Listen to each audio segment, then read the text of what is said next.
The rain hammered against the windows of Miller's Diner, a small restaurant on the corner of 5th and Main Street. Inside, the smell of fresh coffee and bacon filled the air. It was a Tuesday morning, and the breakfast rush had just ended.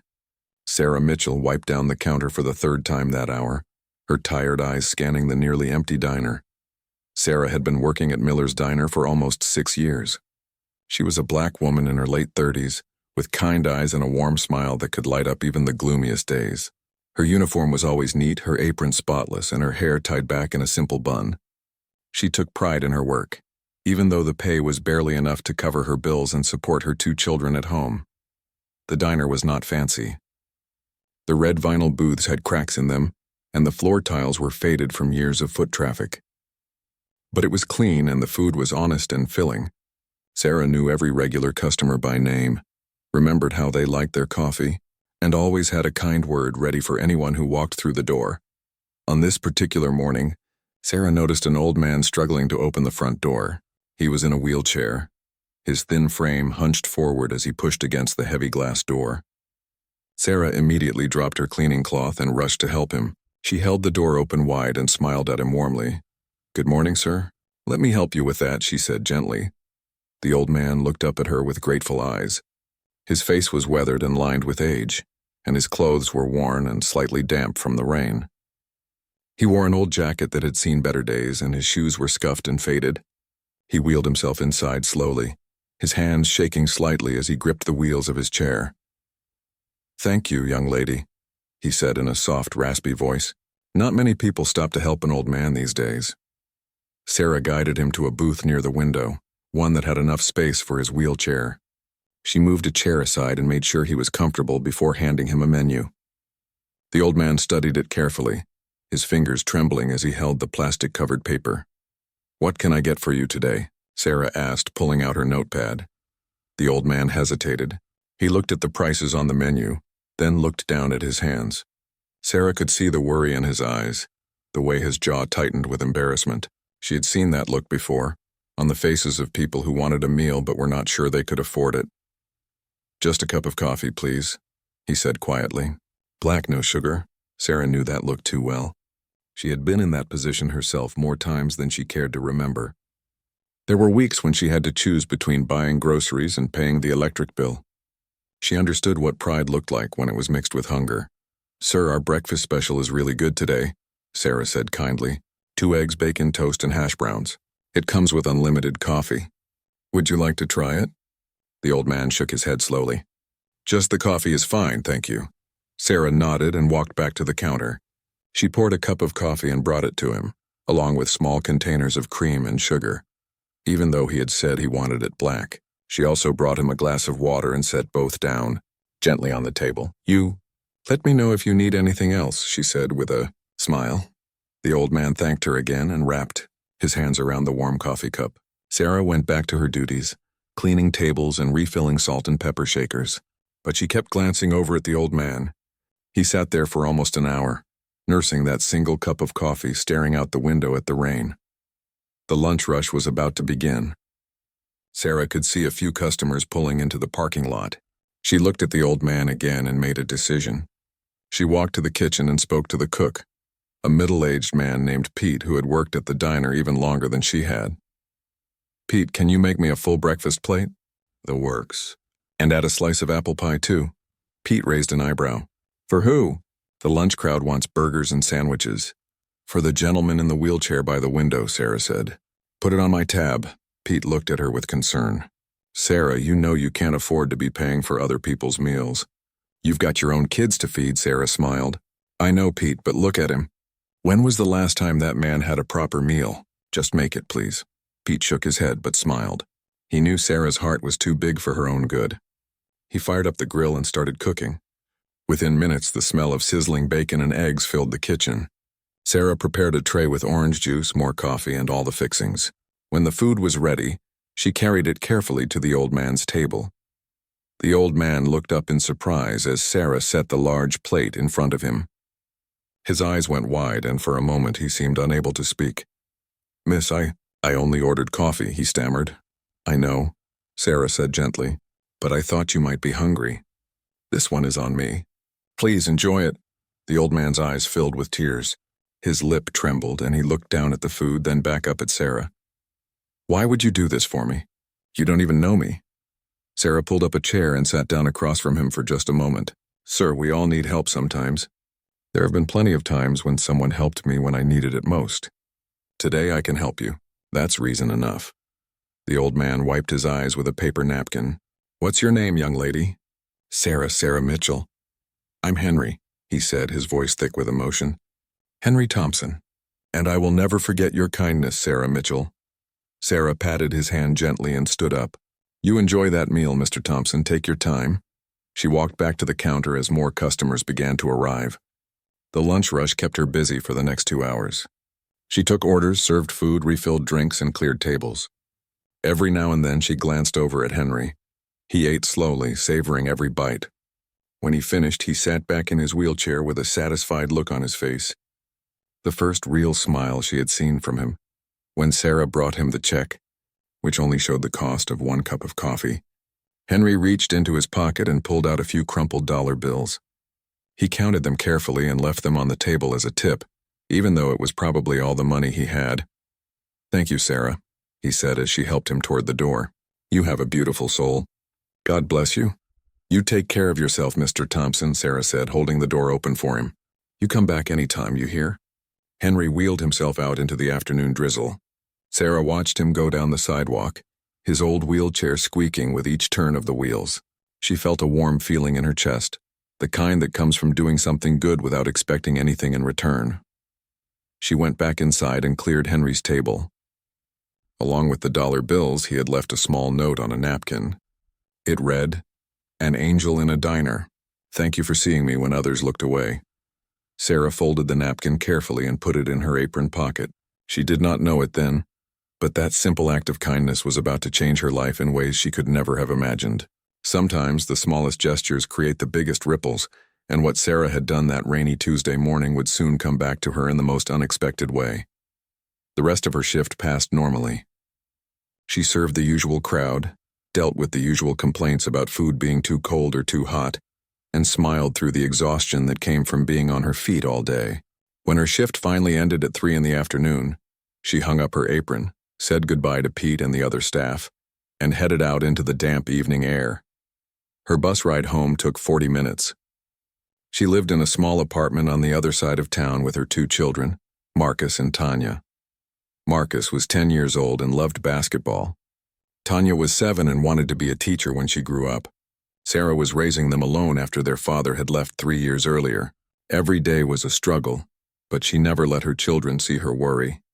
She worked hard to give them everything they needed, even if it meant she went without. As Sarah rode the bus home that evening, she thought about Henry Thompson.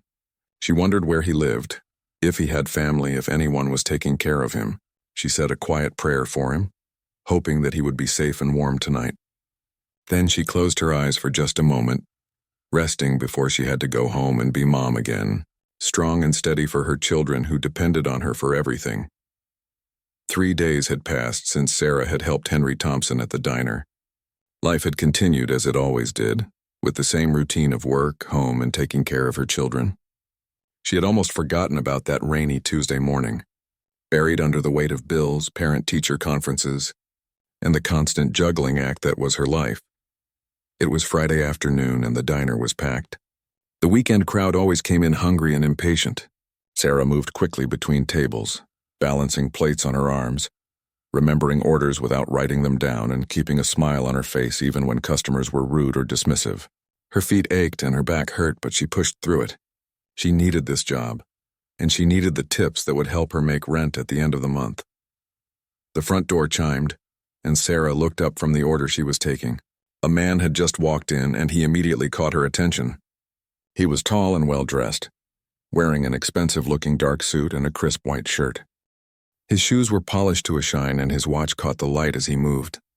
He looked out of place in Miller's diner, like he had accidentally walked into the wrong establishment. Behind him, 2 other men entered. They were dressed similarly, though not quite as finely. They looked around the diner with careful eyes, the way security guards or bodyguards might. The well-dressed man said something to them quietly, and they nodded, taking positions near the door and the counter. Sarah finished taking her order and walked to the kitchen to hand the ticket to Pete. When she came back out, the well-dressed man was still standing near the entrance, scanning the room. His eyes moved from table to table as if he was looking for someone. Sarah grabbed some menus and approached him. "Good afternoon, sir. Table for one?" she asked politely. The man looked at her and his eyes were sharp and intelligent. "Actually, I'm looking for someone who works here. A waitress named Sarah Mitchell." Sarah felt a small jolt of surprise. She had not been expecting anyone to ask for her by name. For a brief moment, worry flashed through her mind. Had she done something wrong? Was there a complaint about her service? "I'm Sarah Mitchell," she said cautiously. "How can I help you?" The man's stern expression softened slightly. He reached into his jacket pocket and pulled out a business card, handing it to her. Sarah looked at it. The card was thick and expensive-looking with embossed gold lettering. It read, "Richard Thompson, CEO, Thompson Industries." "My name is Richard Thompson," the man said. "I believe you met my father, Henry Thompson, earlier this week." Sarah's eyes widened with recognition.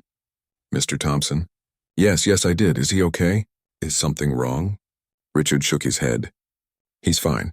In fact, he's better than he's been in a long time.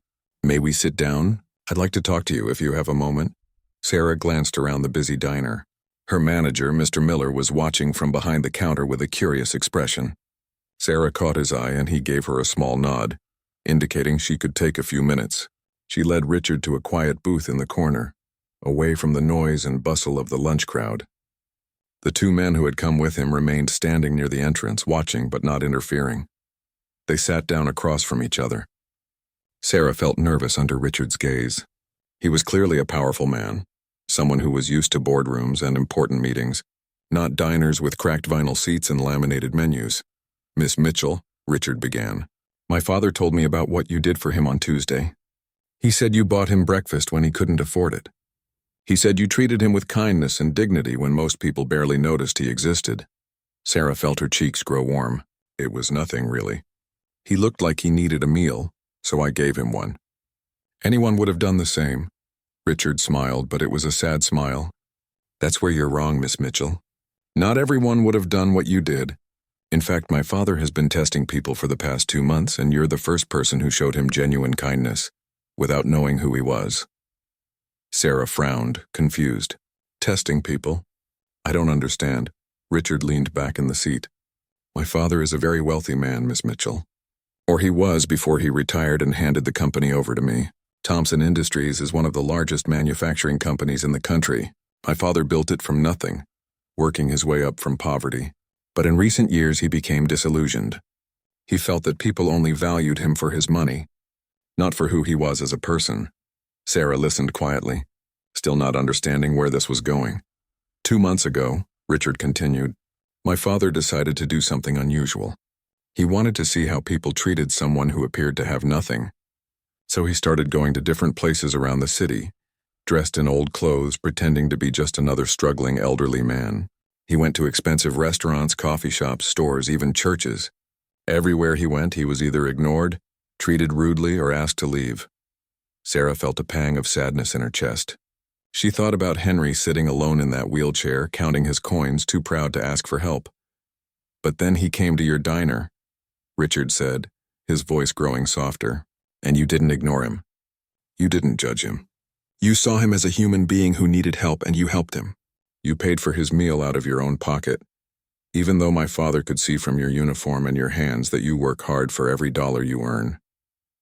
Tears began to form in Sarah's eyes. "I just did what felt right," she whispered. Richard reached into his jacket again and pulled out an envelope. He set it on the table between them. "My father wanted to come here himself today, but he's not feeling well. He asked me to come in his place and to give you this." Sarah stared at the envelope but did not reach for it. "Sir, I don't need any reward. I didn't help your father because I wanted something in return. I helped him because it was the right thing to do." "I know that," Richard said, "and that's exactly why my father insisted I come here. Miss Mitchell, people like you are rare in this world. My father has met thousands of people in his lifetime. Powerful people, wealthy people, educated people. But he said you have something that none of them had. You have a good heart." Richard pushed the envelope closer to her. "Please open it." With trembling hands, Sarah picked up the envelope. She opened it carefully and pulled out a piece of paper. When she unfolded it, her breath caught in her throat. It was a check, written out to Sarah Mitchell. The amount made her head spin. $50,000. I can't accept this, Sarah said immediately, trying to hand it back. This is too much. I can't, Richard held up his hand. Please let me finish. That check is just the beginning. My father has also instructed me to set up a trust fund for your children's education. Whatever college they want to attend, whatever career path they choose, their education will be fully paid for. Additionally, we're establishing a scholarship program in your name at your children's school. Every year we'll provide full scholarships to 5 students from low-income families, in recognition of your kindness. Sarah could not speak. Tears streamed down her face. Her whole body trembled with emotion. This could not be real. Things like this did not happen to people like her. But there's one more thing, Richard continued. My father owns the building that houses this diner. The current owner's lease is up in 3 months. My father wants to offer you the opportunity to buy the diner. He'll provide the financing and you can pay it back over time with no interest. He believes you would make an excellent owner, and he wants to give you the chance to build something for yourself and your family. Sarah put her face in her hands and sobbed. The stress and worry that she had carried for so many years seemed to pour out of her all at once. She cried for every night she had stayed awake wondering how to pay bills, for every time she had to tell her children they could not afford something they wanted, for every moment she had felt invisible and undervalued. Richard waited patiently, allowing her this moment. When she finally looked up, her eyes red but filled with hope. He smiled at her warmly. My father said to tell you something, Richard said. He said that one act of kindness can change the world. He said you changed his world that day, and now he wants to change yours. He said you deserve every good thing that comes to you, and he hopes you'll accept his gifts in the spirit they're given, as thanks from one human being to another. Sarah wiped her tears with a napkin. Please tell your father thank you. Tell him that I will never forget him, and that I will work hard to make him proud. Tell him that I'll use these gifts to help other people, the way he's helping me. He knows you will, Richard said. That's why he chose you. They talked for a while longer. Richard explained the details of the trust fund, the scholarship program, and the potential purchase of the diner.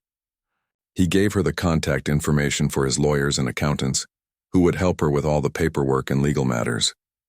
He assured her that there were no strings attached, no hidden conditions. His father simply wanted to reward genuine kindness, something he had found in short supply in his long life. When Richard finally stood to leave, he shook Sarah's hand firmly.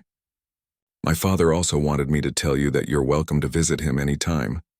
He'd very much like to see you again and meet your children. I think he sees you as the daughter he never had. Sarah nodded, unable to speak through her emotion.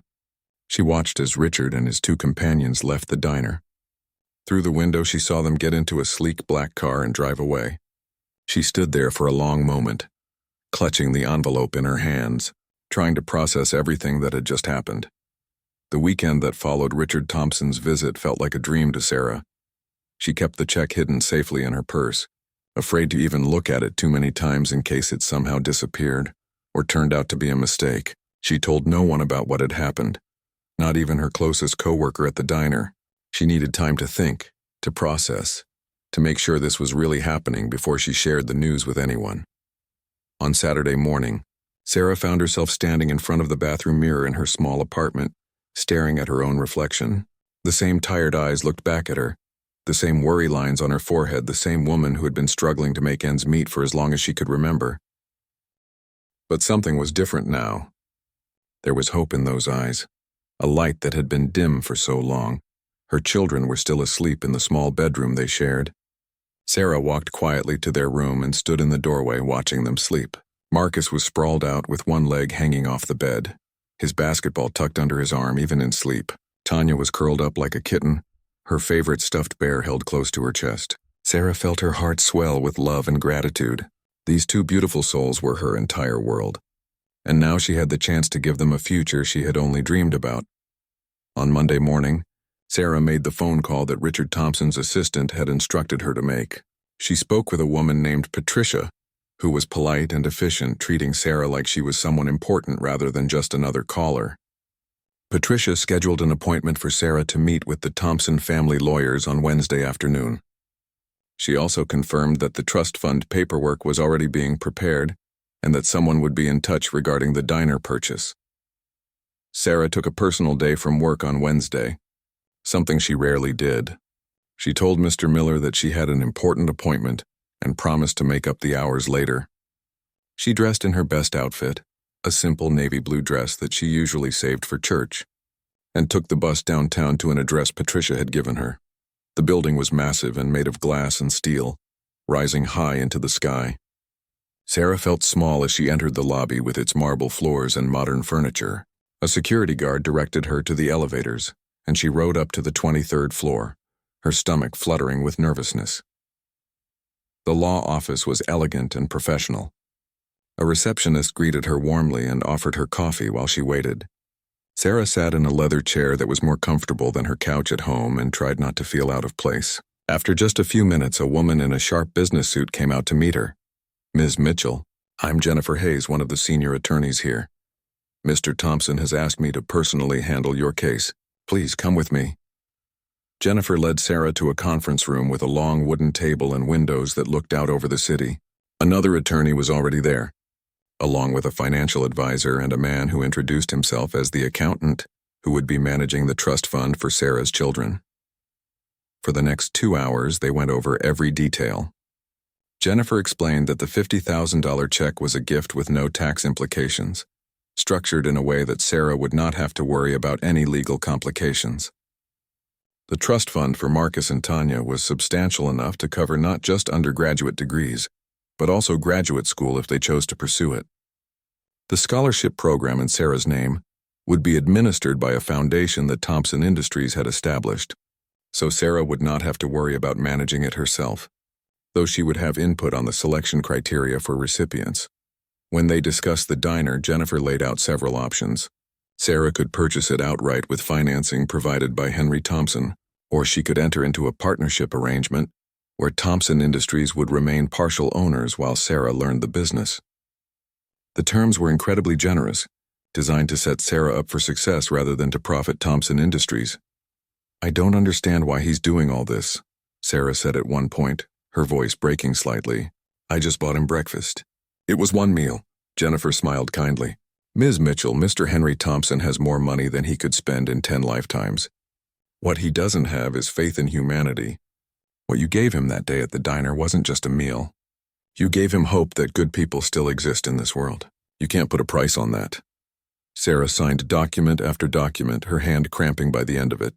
When everything was finalized, Jennifer handed her a folder containing copies of everything they had discussed, along with contact information for everyone on the Thompson team, who would be assisting her moving forward. "One more thing," Jennifer said as they prepared to leave the conference room. "Mr. Henry Thompson has requested that you come to dinner at his home this Saturday evening. He'd very much like to meet your children and get to know you better. Would that be acceptable?" Sarah felt overwhelmed but nodded. "Yes, of course. I would be honored." Jennifer wrote down the address and time. "A car will be sent to pick you and your children up at 5 in the evening. Dress is casual. Mr. Thompson wants you to feel comfortable." That evening, after Sarah picked up Marcus and Tanya from the after-school program, she sat them down at their small kitchen table. She had decided it was time to tell them what had happened. She did not want to overwhelm them with all the details, but she needed them to understand that their lives were about to change in wonderful ways. "Babies, Mommy needs to talk to you about something important," Sarah began, holding both of their hands. Marcus and Tanya looked at her with wide, curious eyes. "A few days ago, Mommy helped an old man at the diner where I work. I bought him breakfast because he didn't have enough money for food. Well, it turns out that man's family wanted to say thank you to Mommy for being kind to him." "Did they give you a present?" Tanya asked innocently. Sarah smiled. "Yes, sweetheart. They gave Mommy a very big present. They gave us enough money so that you and Marcus can go to any college you want when you grow up. You won't have to worry about how to pay for it. You can study whatever you want and become whatever you dream of becoming." Marcus's eyes went wide. "Any college, even Duke? They have the best basketball program." "Even Duke," Sarah confirmed, tears filling her eyes. "Whatever you want, baby." Tanya clapped her hands together. "I can be a teacher. A real teacher." "Yes, you can," Sarah said, pulling both children into a tight hug. You can be anything you want to be. And there's something else. This Saturday, we're going to have dinner with the man Mommy helped and his son. They want to meet you both. Are they nice? Tanya asked. They're very nice, Sarah assured her. They're good people who want to help our family. We're going to their house for dinner, and I want you both to be on your best behavior, okay? Remember all the manners I've taught you. The children promised they would be good. That night, after she tucked them into bed, Sarah sat alone in her living room and cried. She cried tears of relief, of gratitude, of joy, and of disbelief. She had spent so many years just trying to survive, just trying to keep her head above water. And now, because of one simple act of kindness, everything was changing. The days leading up to Saturday dinner passed in a blur. Sarah worked her regular shifts at the diner, but everything felt different now. She looked at the cracked vinyl booths and the faded floor tiles with new eyes. This place could be hers. She could own it, run it, make it into something special. She could create jobs for people who needed them, serve good food to the community, and build something she could be proud of. Mr. Miller noticed the change in her. You seem different lately, Sarah, he said on Friday afternoon. Lighter somehow. Everything okay? Sarah smiled at her boss, who had always been fair to her. Everything is more than okay, Mr. Miller. I'll tell you about it soon, I promise. On Saturday afternoon, Sarah spent hours getting Marcus and Tanya ready. She dressed Marcus in his best pants and a button-up shirt that she had ironed carefully. She put Tanya in a pretty dress that had been handed down from a cousin, and she braided her daughter's hair with colorful ribbons. Sarah herself wore the same navy blue dress from her meeting with the lawyers, along with her only pair of nice shoes. At exactly 5 o'clock, a sleek black car pulled up in front of their apartment building. The driver was a kind older gentleman who helped them into the car and made small talk with the children about school and their favorite subjects. Marcus and Tanya sat with their faces pressed to the windows, watching the city go by as they drove through neighborhoods that became progressively more affluent. When they finally arrived at Henry Thompson's home, Sarah had to remind herself to breathe. It was not just a house, it was an estate. The car drove through iron gates and up a long, tree-lined driveway. The house itself was enormous, a beautiful brick mansion with white columns and perfectly manicured lawns. Sarah could see gardens in the back, a fountain, and what looked like a tennis court in the distance. Mommy, is this a castle? Tanya whispered in awe. It's someone's home, baby, Sarah replied quietly. Remember what I said about manners. The driver helped them out of the car, and before they could even reach the front door, it opened. Richard Thompson stood there with a warm smile, dressed casually in khaki pants and a polo shirt. Behind him, Sarah could see an elderly man in a wheelchair, his face breaking into a huge smile when he saw her. Sarah, Henry called out, his voice much stronger than it had been at the diner. Come in, come in. And these must be your beautiful children. Sarah and her children walked into the Thompson mansion, their eyes wide with wonder. The entrance hall was grand, with high ceilings, a crystal chandelier, and a sweeping staircase that curved up to the second floor. Paintings hung on the walls and fresh flowers sat in elegant vases on antique tables. But despite all the wealth on display, the home felt warm and welcoming, not cold or intimidating. Henry Thompson wheeled himself forward with enthusiasm, his face beaming with genuine joy.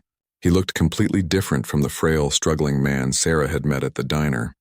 He was clean-shaven, wearing nice clothes, and his eyes sparkled with life and energy. Sarah realized that the burden of his test had been lifted, and he could finally be himself again. Sarah, my dear, you look lovely, Henry said, reaching out to take her hand. And who do we have here? Marcus and Tanya stood close to their mother, suddenly shy in this grand environment. Sarah gently encouraged them forward. Mr. Thompson, this is my son Marcus. He's 10 years old and loves basketball. And this is my daughter Tanya. She's 7 and wants to be a teacher.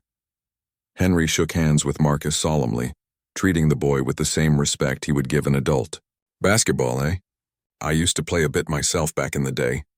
Do you have a favorite team? Marcus's shyness began to melt away. The Lakers, sir. LeBron James is my hero. Excellent choice, Henry said with approval. Then he turned to Tanya, who was peeking out from behind her mother. And a teacher. What a noble profession. My favorite teacher was Mrs. Henderson. She taught me mathematics and believed in me when no one else did. Teachers change lives, young lady. Never forget that. Tanya smiled, gaining confidence. I want to help kids learn to read, like my teacher, Miss Roberts, does. Then you'll be a wonderful teacher, Henry assured her. Richard stepped forward and gestured toward the back of the house. "Why don't we go to the sunroom? Dinner won't be ready for another hour, so we have time to talk and get to know each other better." They followed Richard through the house, passing through rooms filled with comfortable furniture, more artwork, and large windows that let in the golden afternoon light. The sunroom was a beautiful space with glass walls that overlooked the garden. Comfortable couches and chairs were arranged around a coffee table, and the room was filled with plants and natural light. A woman appeared from another doorway carrying a tray with lemonade and cookies. She was middle-aged with kind eyes and a warm smile. "I'm Martha," she introduced herself. "I manage the household here. I thought the children might enjoy some cookies while the adults talk." Marcus and Tanya looked at their mother for permission. Sarah nodded, and they each carefully took a cookie from the plate, remembering to say thank you. Martha winked at them and set the tray down on the coffee table before disappearing back toward the kitchen. They all sat down, Sarah and her children on one couch, Henry and Richard facing them. For a moment there was an awkward silence, the kind that comes when people from very different worlds try to find common ground. But Henry quickly broke the ice. "Sarah, I want you to know that the test I put myself through was not meant to deceive anyone or cause trouble." Henry began, his voice sincere. "I spent my whole life building a business, making money, and achieving success. But somewhere along the way I started to wonder if people valued me as a person or just saw me as a walking bank account." Sarah listened carefully, her children sitting quietly beside her, munching their cookies. "I went to expensive restaurants where I'd spent thousands of dollars over the years. But when I showed up looking like a poor old man, the staff treated me like garbage," Henry continued. "I went to my own church, a place where I'd donated millions, and no one offered to help me up the steps. I went to stores, coffee shops, even a hospital, and everywhere I went, people either ignored me or treated me with contempt." Richard added, "My father was becoming bitter and depressed. He was losing faith in humanity. I was worried about him," Henry nodded. "But then I went to Miller's Diner and I met you, Sarah. You didn't see a burden or a problem. You saw a human being who needed help and you helped me without hesitation. You spent your own hard-earned money to feed a stranger. That's who you are at your core, and that's the kind of person I wanted to reward." Sarah felt tears welling up again. "Mr. Thompson, I don't think I'm anyone special. I just did what my mother taught me to do. She always said that how you treat people when they can't do anything for you shows your true character." "Your mother was a wise woman," Henry said, "and she raised a remarkable daughter." Marcus spoke up suddenly, surprising everyone. "Mr. Thompson, my mom always helps people. Last winter she gave her coat to a homeless lady even though Mom was cold. And she shares our food with our neighbor Mrs. Garcia when Mrs. Garcia doesn't have enough groceries. Mom says we should always help others because we never know when we might need help too." Sarah felt her cheeks burn with embarrassment. But Henry was looking at her with even more respect and admiration. "You see, Richard," Henry said to his son, "this is the kind of person I've been looking for. Someone who doesn't help others because they expect recognition or reward. Someone who helps because it's simply the right thing to do." They talked for a long while, the conversation flowing more naturally as everyone relaxed. Henry asked about Sarah's life, her struggles as a single mother, her dreams for her children. He listened with genuine interest, never once making her feel judged or pitied. Instead, he treated her like an equal, someone whose opinions and experiences mattered. Richard talked about his own childhood, how his father had worked multiple jobs to give him opportunities, how Henry had built Thompson Industries from a small machine shop into a manufacturing empire through hard work and determination. Sarah realized that Henry Thompson understood struggle because he had lived it himself. His wealth had not made him forget where he came from. When Martha announced that dinner was ready, they moved to a formal dining room with a long table and elegant place settings. Sarah was nervous that her children would not know which fork to use or would make some mistake. But Henry had anticipated this. He had asked Martha to keep the meal simple and family style, with serving bowls passed around the table rather than formal courses that required complicated etiquette. Dinner was delicious. There was roasted chicken, mashed potatoes, fresh vegetables, warm bread, and a salad. It was the kind of home-cooked meal that Sarah herself might have made, just fancier in presentation. Marcus and Tanya ate with good manners, remembering everything their mother had taught them, and both Henry and Richard praised them for being such well-behaved children.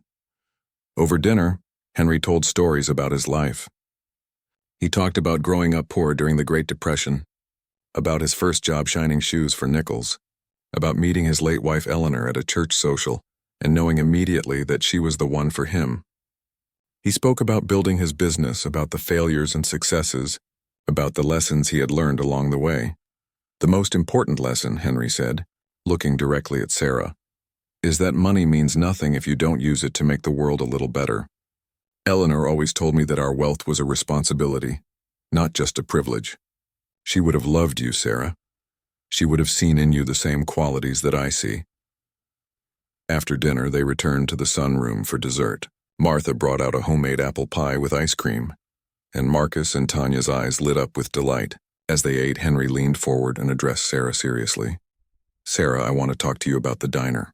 Richard told me you've been given the option to purchase it, and I want to make sure you understand that this is not charity.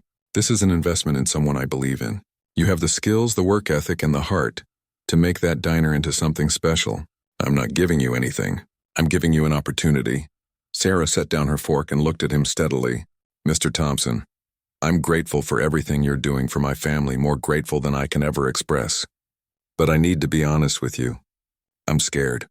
I've never run a business before. I don't have education past high school. What if I fail? What if I let you down? Henry smiled gently. Sarah, do you think I knew how to run a manufacturing company when I started? I barely finished 8th grade. Everything I know I learned by doing, by failing, by getting back up and trying again. You'll have support.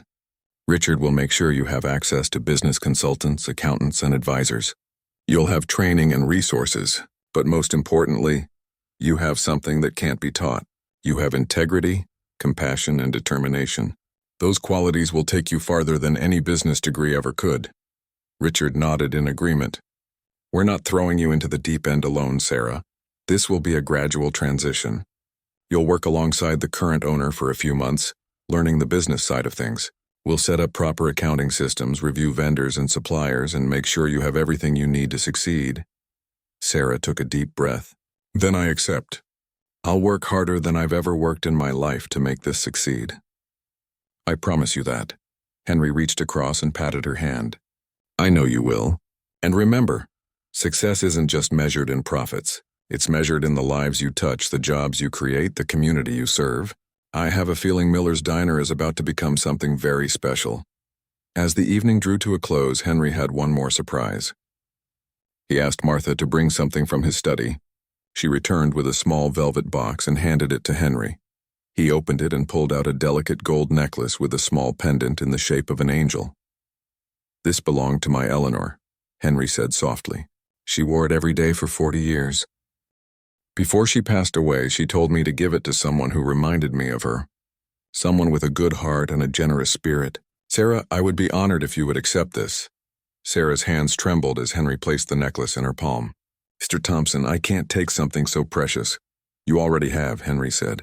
When you showed kindness to a stranger, you gave me something precious, my faith in humanity. Please wear it and remember that kindness matters.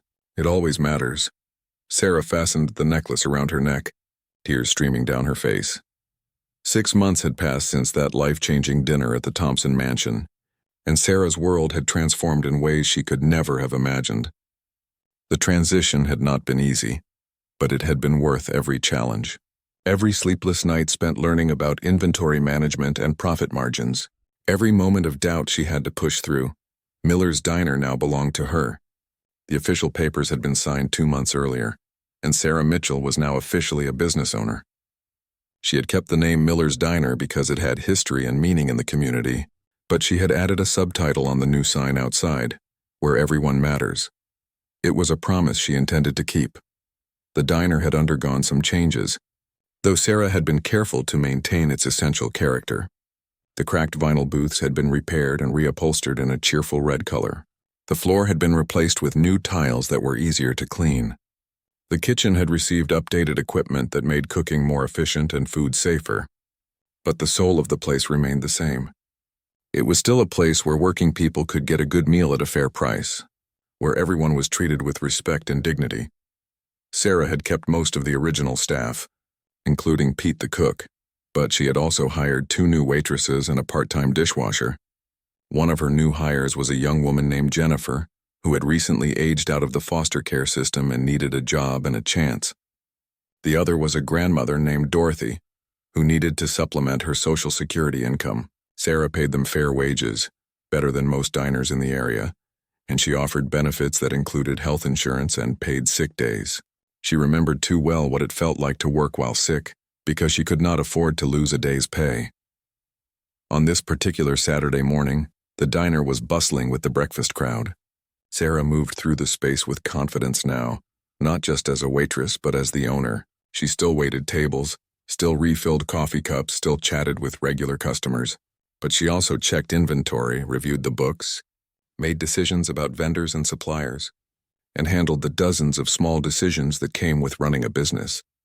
Henry Thompson had become a regular at the diner again, though now everyone knew who he was. He came every Tuesday morning, always ordered the same thing, the breakfast special that Sarah had once bought for him, and he always left a generous tip. But more than that, he had become a friend and a mentor to Sarah. They talked business. They talked about life, and he shared with her the wisdom he had gained over 8 decades of living. Richard Thompson had also become a part of Sarah's life. He stopped by the diner at least once a week, usually grabbing a quick lunch between meetings. He had introduced Sarah to other business owners in the community, helping her build a network of contacts and resources.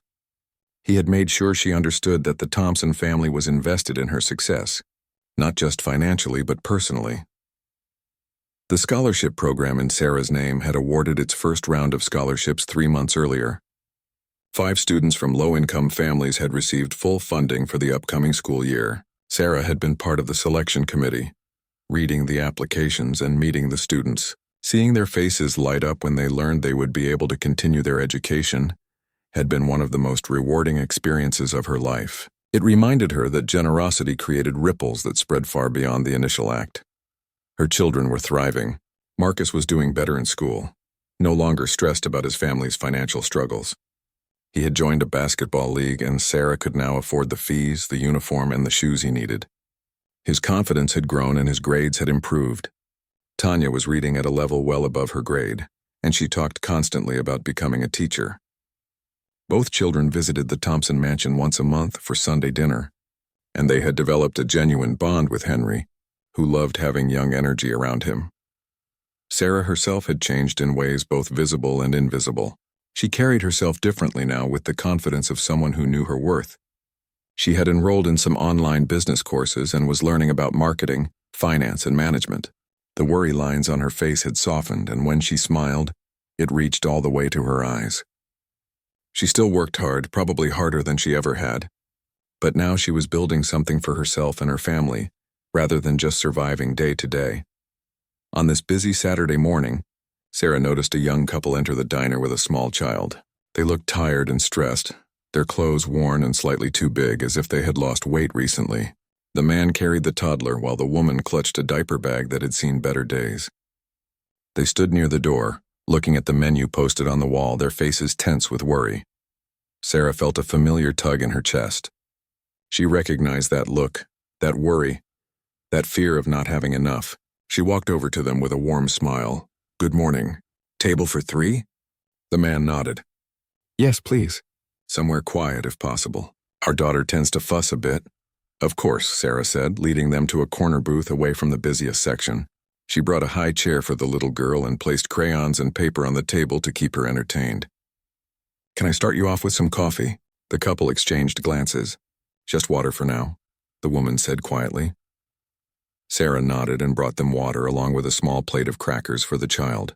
She watched them study the menu carefully, saw the way they were doing math in their heads, trying to figure out what they could afford to order and still stay within their budget. When Sarah came back to take their order, the man cleared his throat. "We'll just have 2 coffees and maybe split an order of toast." Sarah looked at the little girl, who was maybe 2 years old, drawing happily with the crayons. She looked at the parents, saw the love in their eyes mixed with the shame of not being able to provide a proper meal for their family. She made a decision. "You know what?" Sarah said cheerfully. "We're actually running a special today. It's our Community Appreciation Day. Every 10th customer gets a free family breakfast. And you folks just happen to be the 10th customers this morning." The man frowned. "We didn't see anything about a special posted outside," Sarah smiled. It's a new program we're testing out. So that's 2 full breakfasts for you adults and a kid's meal for your daughter. Eggs, bacon, pancakes, the works. Sound good? The woman's eyes filled with tears. She looked at her husband, then back at Sarah. Are you sure? Absolutely, Sarah said firmly. Welcome to Miller's Diner, where everyone matters. As she walked back to the kitchen to place their order, Sarah felt a hand on her shoulder. She turned to find Henry Thompson standing there, having witnessed the entire exchange. He had been sitting at his usual table by the window and he had seen everything. That was beautifully done, Sarah, he said quietly, pride evident in his voice. You learned the lesson well. Sarah smiled at him. I had a good teacher, Mr. Thompson. You showed me that one act of kindness can change everything. Now I get to pass that lesson along. Henry squeezed her shoulder gently. You're not just passing it along, my dear. You're multiplying it. That couple will remember this moment. Someday, when they're in a position to help someone else, they'll think of this morning and they'll choose kindness. That's how we change the world, one person at a time. Later that afternoon, after the lunch rush had ended, Sarah sat in the small office at the back of the diner, reviewing the week's receipts. The business was doing well, better than she had expected. She was not getting rich, but she was making enough to support her family comfortably, pay her employees fairly, and slowly repay the loan from Henry Thompson. Though he had told her repeatedly that there was no rush, she touched the angel pendant hanging around her neck, something she wore every single day. It reminded her of Eleanor Thompson, a woman she had never met but whose spirit lived on through her husband's generosity. It reminded her that she was part of a legacy of kindness and that she had a responsibility to honor that legacy. Sarah's phone buzzed with a text message from Marcus. He had made the school basketball team and wanted her to know immediately. She smiled and texted back her congratulations, promising to be at every game. Another text came through, this one from Tanya, sending a picture of a book she had just finished reading with the caption, I love reading, Mom. These moments, these ordinary, beautiful moments of her children being happy and thriving, were worth more than any amount of money. But the money, the security, the opportunities, they made these moments possible. And it all started because she had chosen to help a stranger in a wheelchair who could not afford breakfast. As evening approached and the diner prepared for the dinner shift,